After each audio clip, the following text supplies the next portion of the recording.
Hey guys, John here from slickpixels.com and Survival U. I'm standing here with the founder of Survival U and my good buddy Chris Slife. Chris, we recently had the opportunity to go out to Fairchild Air Force Base and had a neat time hanging out with the A-10 demo team and checking out the air show. What'd you think? Loved it. It was a really cool experience for me to see the Air Force from a kind of a different perspective. So as you know, I work with a lot of the search and rescue and the survival folks with the Air Force, and they come out to my high school classes and teach from time to time. So it's really cool to see kind of a whole different aspect of the military that I haven't seen before. So that was a lot of fun for me. Fantastic. Well, we had a lot of fun having you along, and we really think that you guys are going to have a lot of fun checking out this video.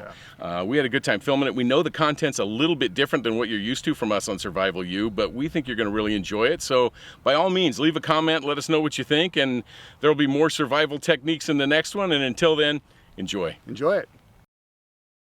Hey guys, welcome back to slickpixels.com and Survival U. We're out here today with the pilot of the A-10 demo team, Mad Johnson, and she's going to tell us a little bit about this beautiful Black Snake demo jet behind us. As Slick said, I'm the A-10 demo team commander and pilot.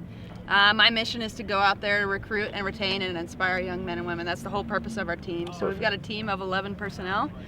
We bring 9 of us on the road with us each show. And we get to showcase this awesome aircraft that's behind me. So A-10 Thunderbolt II, its nickname is the Warthog. So everyone knows it more as the Warthog, more so than the Thunderbolt II, because we like to fly low, we like to fly slow, and we like to be in the weeds and get dirty. Airplane was designed around the gun, the 30mm Gatling gun, the GAU-8 Avenger. So Air Force designed it in the early 70s, and they said, hey, we want to design an airplane that's mission is to support the men and women on the ground for close air support.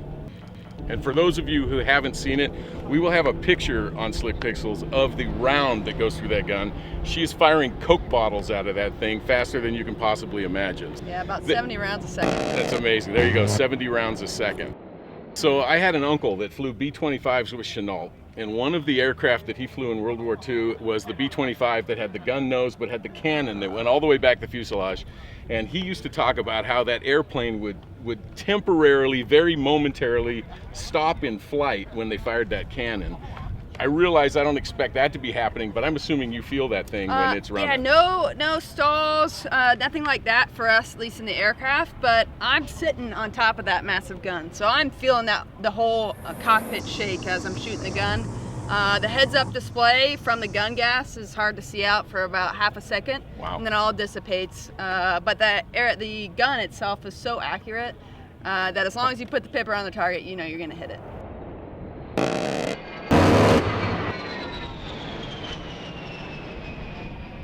Well, I wanted to ask you, we talked a little bit before we got on camera here about the fact that the A-10s are kind of gradually being stood down. Correct me if I'm wrong, they've been in service since what, about 1972?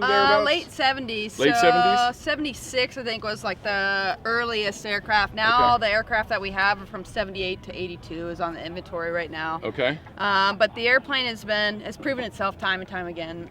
Multiple different wars that it's flown in. I've flown in Afghanistan myself, and but unfortunately, you know, we are transitioning away from the aircraft from the A-10 being in service. So we're starting technically like two squadrons per fiscal year are going away at a time. So 2028 is about the last year that you're going to see the A-10s out there. And will that include the Air Guard squadrons that Yes. they're moving to as well? So 2028, that'll go away as well. Yes.